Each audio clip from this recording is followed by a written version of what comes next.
Pulled in a little paradise, and that's a terrible bloody parking spot. Might try something different. Alright, let's see how that goes. This is part 8 in a series that's looking at bike parking, or the lack of bike parking, around the Eurobodalla Shire. And so far, parts 1 to 7, we've seen, well, not much bike parking at all. Plenty of car parking, plenty of traffic jams, plenty of air pollution and, frustration and all that stuff, but not much bike parking. Soul Space, we've been here before, but I just wanted to show that on this particular day, there were 3 people who had ridden here for either an art class or yoga, and bike parking was, well, pretty much full. Now, if you keep your eyes open when you're around town, anywhere down on the south coast, you'll see caravans or utes or any sorts of vehicles with bikes on the back. So clearly tourists are turning up with bikes and they want to use them, but where can they park them when they go out and do something? Like go out fish and chips, or a pizza at Starfish, or the Boatshed. I mean, clearly this is happening, but there's no available parking. Here's a group out on the 1st of January at the Bakehouse. I think there's about 7 or 8 bikes there, and they're all sitting down having coffee. And this was my visit to Little Paradise. Now, last time I was here, this was called something else, and this was my first visit. Coffee was good, service was nice. It's interesting just sitting outside watching the world go by, although I should have had that bagel toasted. That's a lesson for next time. But yeah, worth dropping into this place. It's out of the way. Now, Service New South Wales. I've been in here, 3 times now, I think.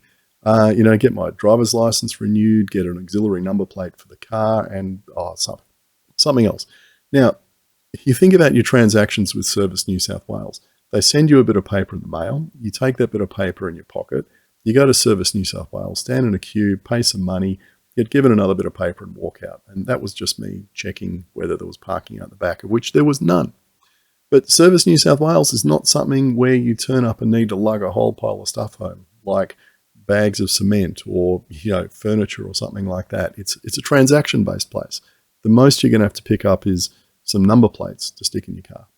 Now, across the road, there's the Compleat Angler and Vinnies, and you can see, again, no bike parking. Plenty of room out the front of these stores to stick in a bike rack. And do you really need a car to turn up at the, a fishing shop to buy some fishing hooks?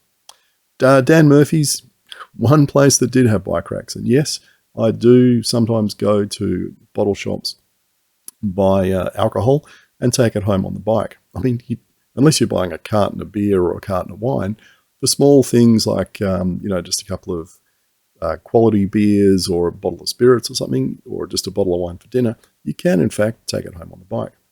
Now, up the road is Amber's Cafe, and this place was even harder to park the bike at because there's no traffic control signs along here. So all I could do was lean the bike up against the rubbish bin.